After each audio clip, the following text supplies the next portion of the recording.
It's the 27th of March, 1999. An F-117 Nighthawk tears through the dark, stormy skies, low over the Serbian countryside. The pilot is Lieutenant Colonel Daryl Zalko, and his mission is to bomb the command center of the Serbian Air Force in Belgrade. It's the headquarters of the force that's going to try and stop him on his mission tonight. Zalko's escorted by F-16 Vipers with missiles that can lock on and destroy enemy radar. As he approaches the Serbian border, he hears a command come over the radio. This is Joint Forces Air Component Commander. Because of the bad weather, the escorting Vipers are ordered to immediately turn back and return to base. He's on his own. If he's to make it home safely, he has to remain undetected. A ghost. Fortunately, he's in the most advanced operational fighter bomber that has ever flown. The Nighthawk's stealth capabilities make the 65-foot-long bomber appear on radar as if it was the size of a tennis ball, allowing it, so far, to go unchallenged in every mission. That is, every mission until this one. On the ground, an anti-air missile battery is waiting for him. It's under command of Lieutenant Colonel Zoltan Dani. Serbian spies have let him know that the enemy aircraft are coming, and he thinks today is his best chance to take down one of the elusive ghosts. Sweep the skies, Dani orders, and the P-18 early warning radar comes to life. They think at its lowest frequency it may be capable of detecting the enemy planes, but it also detects clouds and rain, resulting in a screen covered in fake signals. But looking closely, Dani sees something. One tiny dot moving through the masses of clouds. A tiny dot headed right towards them. Duh je ovde. Uključi nišanski radar. Uključen je. Imamo 20 sekundi. Nema cilja. Nema cilja. Nastavi da tražiš cilj. Zalko's Nighthawk speeds towards its objective. The computer preparing the drop. Hajdemo opet. F1 I F2, traži cilj. Dani double-checks the low-frequency radar. He can see the target. It's right in front of them. But he needs the SAM radar to get a lock. Nema cilja. The men scan the sky just as instructed. Nema cilja. Yet, the screens remain dead. But then, Zalko opens his bomb bay, increasing the Nighthawk's radar signature just at the wrong moment. Imam ga. F2 prati cilj. F1 pratim cilj. Lansiraj.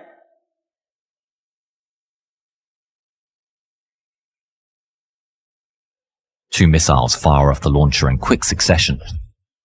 Streaking across the sky, Zalko drops his bombs. They follow the path designated by the laser and explode. He soars past the target. It's another mission success, and he ascends to 6 kilometers. But a few seconds later, his cockpit is filled with the wail of an urgent alarm, and his controls light up. It's a lock alert. Almost at the same time, he sees the two missiles illuminate the clouds below him, and then break through. They're coming right at him. He immediately breaks into evasive maneuvers. He pulls his aircraft up to try and escape. He's pushed into his seat as he ascends, as the aircraft screams more warnings at him. The F-117 has no chaff, so with the missile locked on, it's entirely on the pilot's actions to try and evade the threat. Time slows.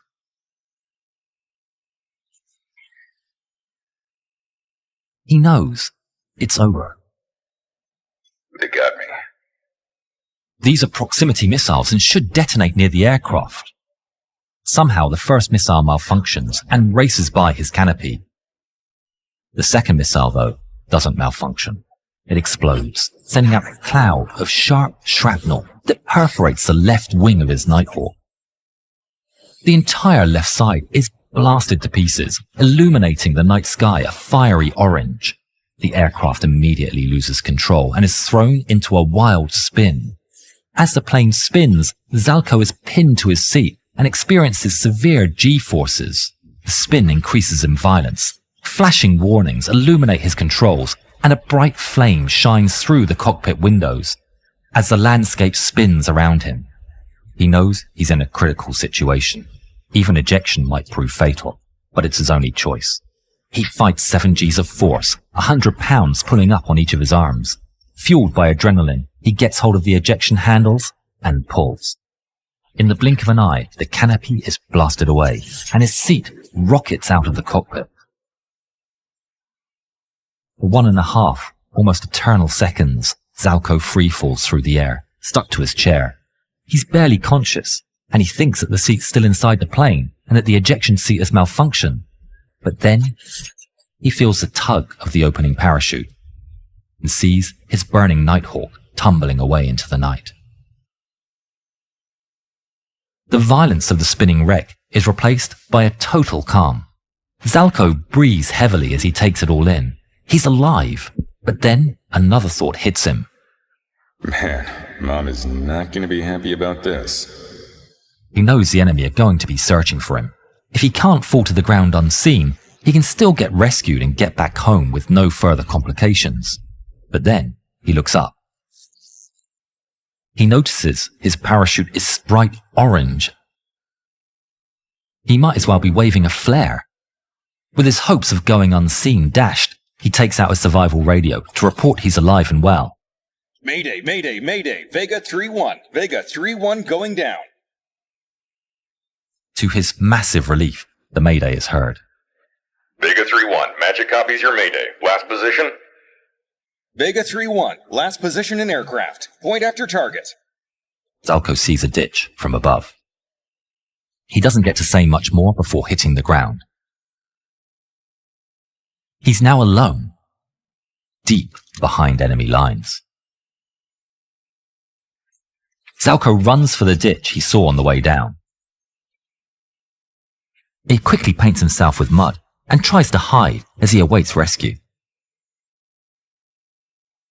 News of the downed plane quickly spreads. Serbians waste no time and rapidly initiate a search. All around him, the activity gains momentum as more and more men appear. Men of the Serbian army comb the area, gradually joined by local policemen and civilians as the news spreads. Everybody wants to find him. Flashlights illuminate the fields and trucks roll past on the nearby highway. Zalko can do nothing but sit and pray. Then he hears a rustle in the undergrowth getting louder. Just outside his ditch, someone is searching. He stays still and quiet like a rock, quieting his breath. He hears panting and snuffling. It's a dog. Slowly and carefully, Zalko pulls out his knife. The dog gets closer. He weighs his options. Should he kill the dog? If he did, could he do it silently?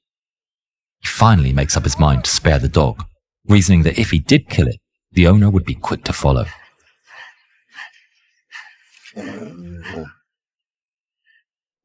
Then, to Zalko's massive relief, the dog turns, jumps up, and leaves.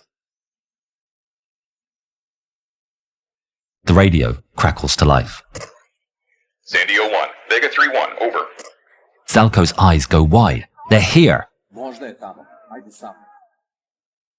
Go ahead, Sandy 01. Over. Vega 3-1, is it okay to come down there? Zalko doesn't respond. He peeks out of his hiding spot, searching the area for threats. Flashlights shine in the distance.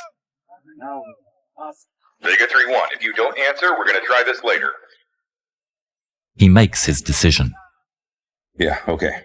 Let's go for it. Zalko turns on his infrared strobe. As a chopper races into the area, the strobe fails, and the helicopter can't see him.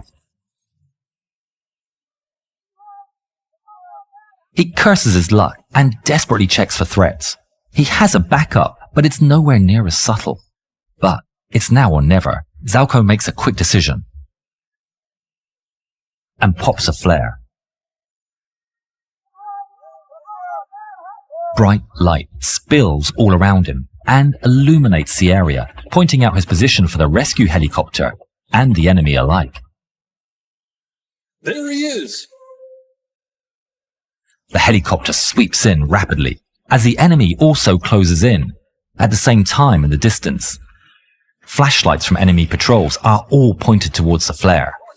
But then another transmission comes through the radio. Snuff your flare. It blinds our night vision. Thinking quickly, Zalko rushes to take the flare and dunk it in the mud, just as the rescue helicopter comes in to land right in front of him, and is greeted by an American rescue team. How you feeling, sir? Great. Now let's get out of here. The field is blasted with wind as the helicopter rises up into the air and exits the scene with just seconds to spare before the enemy spills over the landing site. Zoltan Danny and his crew, to this day, remain the only team to have downed a stealth aircraft in combat. When talking about the incident, Danny would later say, "When it hit, it felt very good." Kao da ste postigli pobednički gol na fudbalskoj utakmici. The US didn't destroy the wreck, and the Serbian forces salvaged the mortally wounded Nighthawk unimpeded. And today, you can still see pieces of Zalko's aircraft in the Museum of Aviation in Belgrade. Zalko always expressed a desire to find the man who shot him down and congratulate him. He finally got his wish in 2011, just 12 years after the incident. The end of the 20th century was packed with unforgettable military stories. Here's another one, what many call the last tank battle of the century.